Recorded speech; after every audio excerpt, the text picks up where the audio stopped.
Imaginez ceci, Donald Trump a un nouvel ennemi, et ce n'est pas un rival politique, ni un journaliste, ni le Congrès. Cette fois, c'est la Cour suprême des États-Unis. Oui, la plus haute institution judiciaire du pays, censée rester neutre, pourrait devenir le champ de bataille politique le plus explosif de l'histoire moderne américaine. Et ce qui se joue là pourrait redéfinir le pays, pour toujours.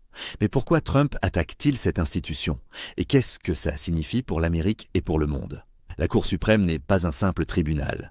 C'est le cœur du système judiciaire américain, celle qui tranche sur tout, des droits civiques aux lois électorales, des enquêtes présidentielles aux libertés fondamentales. Chaque décision peut avoir un impact sur des millions de vies. Et aujourd'hui, cette institution se retrouve au centre d'un affrontement politique inédit. Donald Trump, connu pour ses batailles avec les médias et le Congrès, semble prêt à défier la Cour comme jamais auparavant, ce qui pourrait transformer chaque arrêt en un véritable coup politique avec des conséquences qui se feront sentir pendant des années. Alors, comment en est-on arrivé là? Quels sont les enjeux réels derrière cette confrontation? On va tout vous expliquer. Depuis son départ de la Maison-Blanche, Donald Trump n'a jamais caché son désir de rester au centre du pouvoir américain. Et aujourd'hui, son regard se tourne vers un adversaire inattendu, la Cour suprême des États-Unis. Pour beaucoup, cette institution représente le sommet de la justice. Un arbitre neutre censé trancher les questions cruciales sans se laisser influencer par la politique. Mais pour Trump, la Cour est devenue un obstacle qu'il doit dépasser. Tout commence avec les juges. Pendant son mandat, Trump a réussi à nommer 3 juges conservateurs, changeant ainsi l'équilibre de la Cour pour potentiellement des décennies. Sur le papier, cela semblait lui donner un avantage considérable. Une majorité qui pourrait soutenir ses positions, influencer des décisions clés et même impacter l'avenir des élections. Mais malgré cette majorité, certaines décisions récentes l'ont clairement frustré. Des enquêtes qui le concernent, des recours électoraux ou des jugements sur des questions sociales importantes. Tout cela a parfois été perçu comme une défaite personnelle. Et Trump ne l'a jamais caché. Ses critiques publiques contre la Cour montrent qu'il la voit désormais comme un adversaire, presque comme un rival politique à part entière. Mais pourquoi cet affrontement? Parce que Trump comprend que la Cour suprême n'est pas seulement un tribunal, elle est une institution qui peut influencer l'ensemble de la politique américaine. Les juges décident de ce qui est constitutionnel ou non. Des lois qui touchent les droits civiques, le vote, l'économie et même la présidence elle-même. Pour Trump, chaque décision qui ne va pas dans son sens est un blocage direct à ses ambitions. Et chaque victoire est une occasion de consolider son influence. Il ne s'agit plus seulement de jugements abstraits, c'est une stratégie pour le pouvoir réel. Ce conflit va au-delà des simples désaccords politiques. Trump adopte une approche agressive et médiatique. Il parle, tweet, critique et mobilise son audience pour créer une pression sur la Cour. C'est une tactique qui mélange communication, spectacle et stratégie judiciaire. Chaque mot, chaque déclaration est calculée pour influencer l'opinion publique et peut-être, indirectement, les décisions judiciaires. Mais cette stratégie comporte des risques énormes. La Cour suprême, bien qu'influencée par des juges nommés par le président, reste une institution indépendante avec ses propres codes et traditions. Tenter de la politiser ouvertement peut se retourner contre Trump en détériorant son image ou en déclenchant une réaction contre lui, même chez ses alliés conservateurs. Et c'est exactement là que réside la tension dramatique. Trump joue un pari politique et institutionnel très risqué, avec des conséquences potentielles pour sa carrière, pour l'élection présidentielle de 2024 et pour la perception de la démocratie américaine dans le monde. En somme, la Cour suprême n'est plus un simple observateur de la politique américaine. Pour Trump, elle est devenue un adversaire à vaincre, un acteur central dans sa quête pour rester influent. Et cette confrontation pourrait redéfinir le rôle même de l'institution, mais aussi la manière dont les Américains perçoivent la justice et le pouvoir dans leur pays. Une bataille historique est peut-être en train de se profiler et tous les yeux restent braqués sur cette Cour qui pourrait décider du futur politique des États-Unis.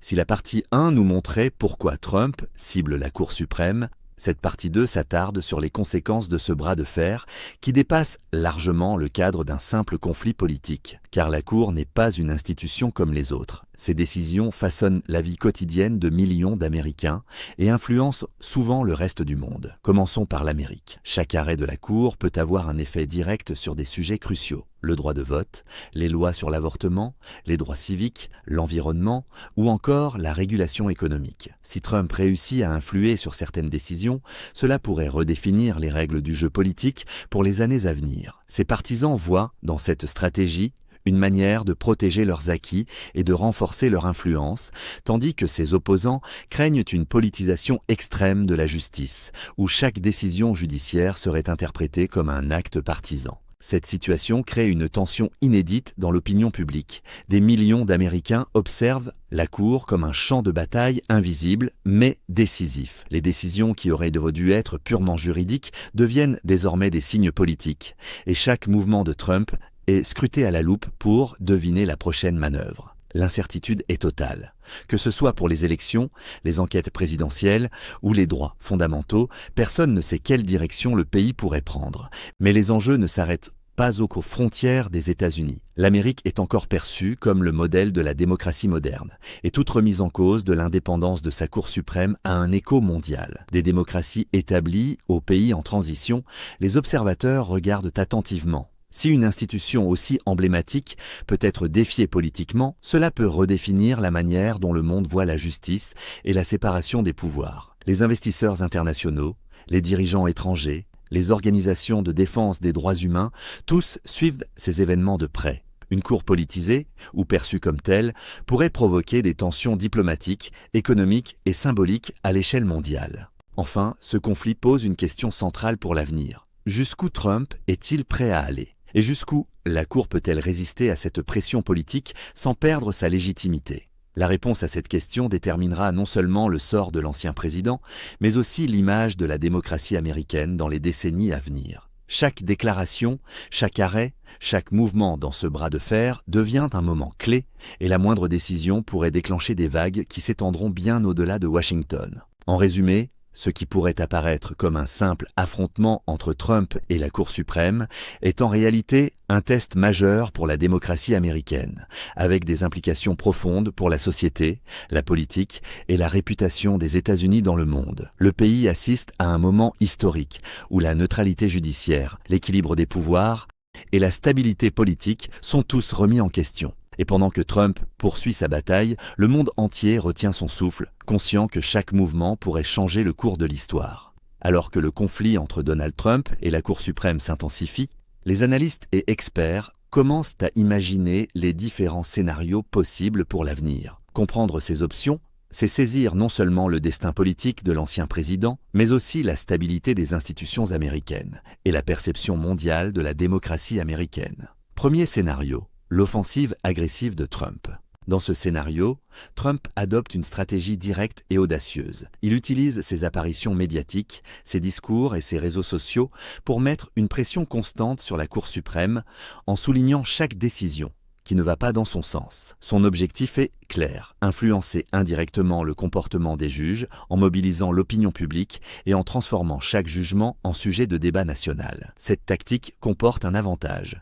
Elle pourrait créer des arrêts favorables à ses positions et donner l'impression d'une victoire stratégique. Mais elle comporte aussi des risques immenses. En politisant ouvertement la Cour, Trump pourrait affaiblir la légitimité de l'institution, provoquer une réaction de résistance de la part des juges et, surtout, s'exposer à des critiques publiques massives, y compris de ses propres alliés conservateurs. Deuxième scénario, la mobilisation politique et médiatique. Le second scénario est plus indirect, mais tout aussi percutant. Ici, Trump ne cherche pas à influencer la Cour directement, mais à rallier ses partisans et radicaliser l'opinion publique contre elle.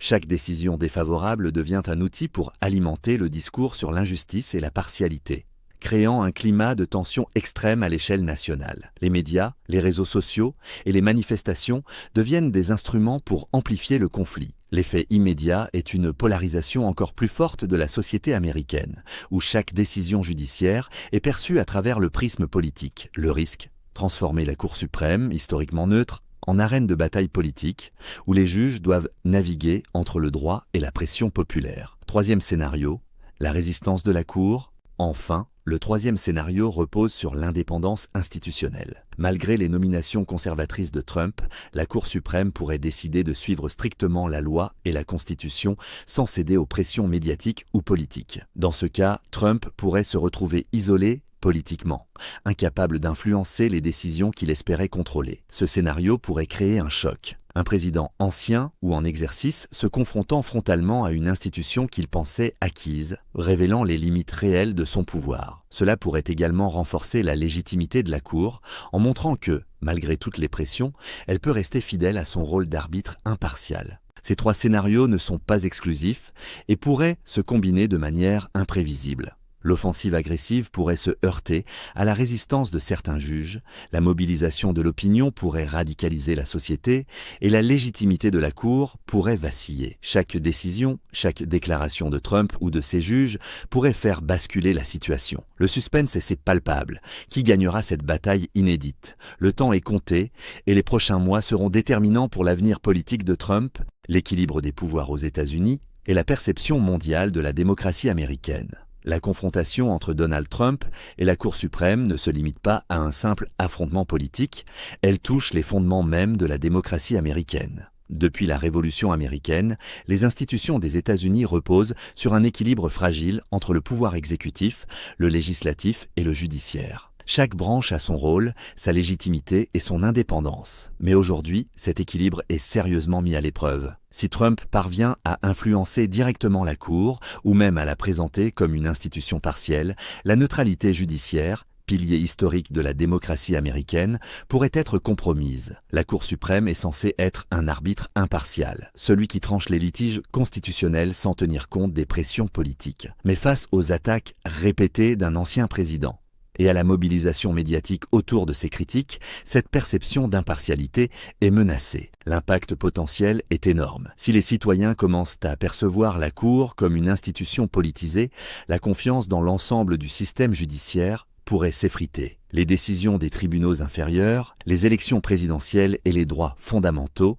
pourraient être remis en question non pas sur la base de la loi, mais selon les opinions partisanes des juges ou de l'opinion publique. Et cette perte de confiance peut se traduire par une polarisation encore plus extrême de la société américaine, où chaque décision devient un sujet de conflit politique intense. Mais les risques ne s'arrêtent pas là. La démocratie américaine repose sur le principe de séparation des pouvoirs qui garantit que personne, pas même le président, ne peut dominer entièrement le gouvernement. Si Trump franchit les limites pour s'attaquer à la Cour, il enverra un signal dangereux, celui qu'un ancien président peut contester et tenter de contrôler la justice pour servir ses intérêts personnels. Cela pourrait créer un précédent, où les futurs dirigeants considèrent que l'institution judiciaire est une extension de leur pouvoir politique plutôt qu'un arbitre indépendant. Parallèlement, les institutions elles-mêmes risquent de se retrouver dans une position délicate. Les juges, tout en restant fidèles à la loi, pourraient être confrontés à une pression médiatique et politique sans précédent. Chaque décision pourrait être interprétée comme un acte partisan, même lorsqu'elle est purement juridique, et la moindre apparence de partialité pourrait déstabiliser la confiance des citoyens et des institutions partenaires. Enfin, ce conflit menace de radicaliser la société américaine. Les partisans de Trump pourraient voir chaque jugement défavorable comme une preuve de complot, tandis que ses opposants pourraient considérer chaque critique de la Cour comme un danger pour la démocratie. Les tensions sociales, médiatiques et politiques pourraient se combiner pour créer un climat de méfiance généralisé où les institutions, jadis respectées, deviennent des objets de débat et de division. En résumé, la bataille entre Trump et la Cour suprême n'est pas un simple conflit partisan. C'est un test historique de la solidité des institutions américaines. Elle soulève des questions essentielles. Jusqu'où un président ou un ancien président peut-il aller? La justice peut-elle rester indépendante face à une pression politique massive? Et surtout, les citoyens peuvent-ils continuer à avoir confiance dans un système où le pouvoir et la loi semblent parfois se heurter? Le pays est à un tournant. Ce qui se joue aujourd'hui pourrait redéfinir la démocratie américaine pour les décennies à venir. Et chaque mouvement, chaque déclaration, chaque décision pourrait avoir des conséquences profondes pour l'ensemble de la société. Mais ce bras de fer ne se joue pas seulement dans les salles feutrées de la Cour suprême. Il se joue aussi sur les écrans. Car Donald Trump a compris une chose essentielle. Aujourd'hui, le pouvoir judiciaire ne se gagne pas uniquement avec des arguments juridiques. Il se gagne aussi dans l'arène médiatique. Chaque déclaration devient un événement. Chaque critique de la Cour devient un clip viral. Chaque décision judiciaire se transforme en séquence politique. Trump n'est pas seulement un acteur institutionnel. Il est un communicant redoutable. Et dans cette confrontation, l'opinion publique devient une arme stratégique. Quand une décision ne lui convient pas, elle n'est pas simplement contestée, elle a été mise en scène, elle est dénoncée, elle est amplifiée. Les chaînes d'information s'en emparent,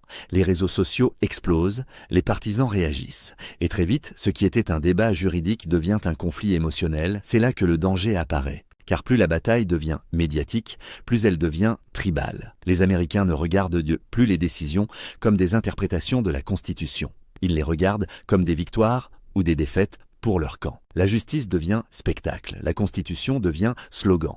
Et dans cette atmosphère, la nuance disparaît. Les soutiens de Trump peuvent voir dans ces attaques une défense légitime contre un système qu'ils estiment biaisé. Ses opposants, eux, y voient une tentative dangereuse de délégitimer une institution clé. Résultat, le pays se fragmente encore davantage. Les réseaux sociaux jouent un rôle central dans cette dynamique. Les algorithmes favorisent les contenus les plus polarisants. Les messages les plus outranciers circulent plus vite que les analyses juridiques complexes. En quelques heures, une décision de la Cour peut déclencher des millions de réactions. Des appels à manifester, des débats télévisés en continu, des campagnes de pression. Et dans cette tempête médiatique, les juges eux-mêmes deviennent des figures publiques scrutées, critiquées, parfois attaquées personnellement. Ce climat transforme la relation entre les citoyens et leurs institutions. La confiance, déjà fragile, peut s'éroder encore davantage. Quand la justice semble prise dans une guerre politique, le risque est immense. Les citoyens cessent de voir la Cour comme un arbitre neutre, et une démocratie sans confiance dans son système judiciaire devient une démocratie vulnérable. Ce qui est en train de se jouer dépasse donc la simple rivalité entre un homme et une institution. C'est une bataille pour le récit, pour l'interprétation, pour le contrôle symbolique de la légitimité. Dans ce contexte, chaque mot compte. Chaque phrase prononcée peut enflammer ou apaiser. Chaque décision peut devenir un catalyseur. Et pendant que cette guerre d'influence s'intensifie, une question plane. La démocratie américaine peut-elle résister à une politisation permanente de ses institutions dans un écosystème médiatique qui récompense la confrontation plus que la modération? La réponse pourrait bien déterminer l'avenir politique des États-Unis. Ce conflit ne reste pas à Washington, il dépasse les frontières américaines, car les États-Unis ne sont pas une démocratie parmi d'autres. Ils sont, depuis des décennies, une référence institutionnelle mondiale. Et quand la plus haute juridiction du pays semble entraînée dans une bataille politique, le signal envoyé à l'international est puissant, très puissant. Les alliés européens observent attentivement, les marchés financiers aussi, les puissances rivales, encore davantage. Pourquoi? Parce que la stabilité institutionnelle américaine est l'un des piliers de l'équilibre mondial. La solidité de la justice américaine rassure les investisseurs. La prévisibilité de ces décisions garantit une forme de sécurité juridique globale. Mais si la Cour suprême est perçue comme politisée, cette image d'arbitre neutre peut se fissurer. Et quand la confiance vacille, les conséquences économiques peuvent suivre. Les marchés détestent l'incertitude. Les investisseurs redoutent les crises institutionnelles. Une démocratie divisée envoie un signal de fragilité. Au-delà de l'économie, il y a la géopolitique. Les États-Unis défendent régulièrement la séparation des pouvoirs et l'indépendance judiciaire dans leurs discours diplomatiques. Ils critiquent les régimes autoritaires qui affaiblissent leurs tribunaux. Mais si Washington lui-même semble engagé dans une confrontation ouverte entre un ancien président et la plus haute cour du pays, cela offre un argument puissant à ses adversaires. Certains gouvernements pourraient pointer du doigt cette situation pour relativiser leurs propres dérives.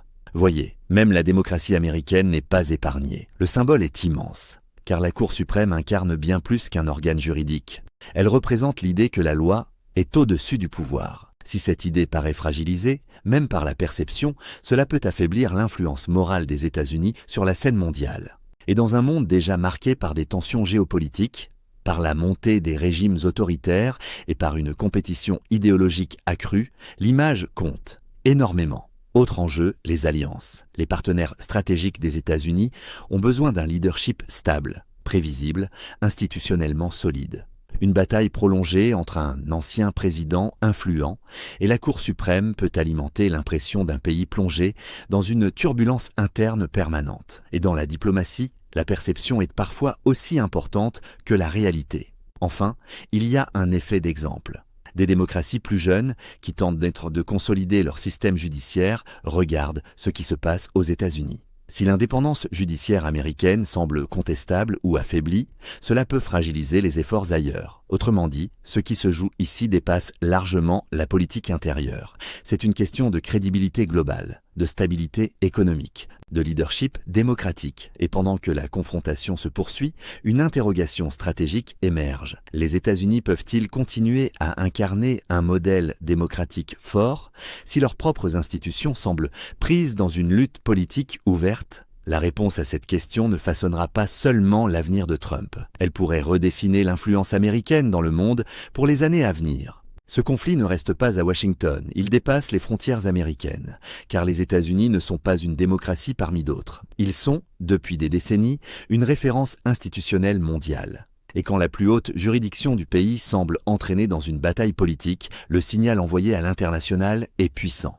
Très puissant. Les alliés européens observent attentivement. Les marchés financiers aussi. Les puissances rivales encore davantage. Pourquoi ? Parce que la stabilité institutionnelle américaine est l'un des piliers de l'équilibre mondial. La solidité de la justice américaine rassure les investisseurs. La prévisibilité de ces décisions garantit une forme de sécurité juridique globale. Mais si la Cour suprême est perçue comme politisée, cette image d'arbitre neutre peut se fissurer. Et quand la confiance vacille, les conséquences économiques peuvent suivre. Les marchés détestent l'incertitude. Les investisseurs redoutent les crises institutionnelles. Une démocratie divisée envoie un signal de fragilité. Au-delà de l'économie, il y a la géopolitique. Les États-Unis défendent régulièrement la séparation des pouvoirs et l'indépendance judiciaire dans leurs discours diplomatiques. Ils critiquent les régimes autoritaires qui affaiblissent leurs tribunaux. Mais si Washington lui-même semble engagé dans une confrontation ouverte entre un ancien président et la plus haute cour du pays, cela offre un argument puissant à ses adversaires. Certains gouvernements pourraient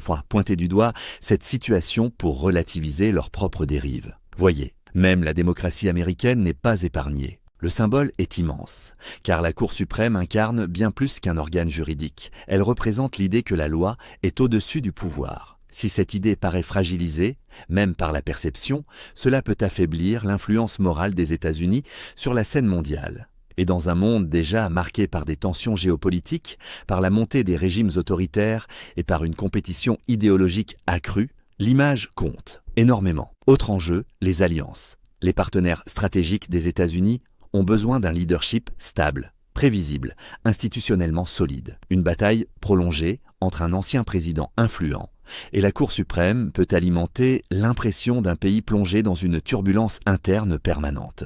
Et dans la diplomatie, la perception est parfois aussi importante que la réalité. Enfin, il y a un effet d'exemple. Des démocraties plus jeunes, qui tentent de consolider leur système judiciaire, regardent ce qui se passe aux États-Unis. Si l'indépendance judiciaire américaine semble contestable ou affaiblie, cela peut fragiliser les efforts ailleurs. Autrement dit, ce qui se joue ici dépasse largement la politique intérieure. C'est une question de crédibilité globale, de stabilité économique, de leadership démocratique. Et pendant que la confrontation se poursuit, une interrogation stratégique émerge. Les États-Unis peuvent-ils continuer à incarner un modèle démocratique fort si leurs propres institutions semblent prises dans une lutte politique ouverte? La réponse à cette question ne façonnera pas seulement l'avenir de Trump. Elle pourrait redessiner l'influence américaine dans le monde pour les années à venir.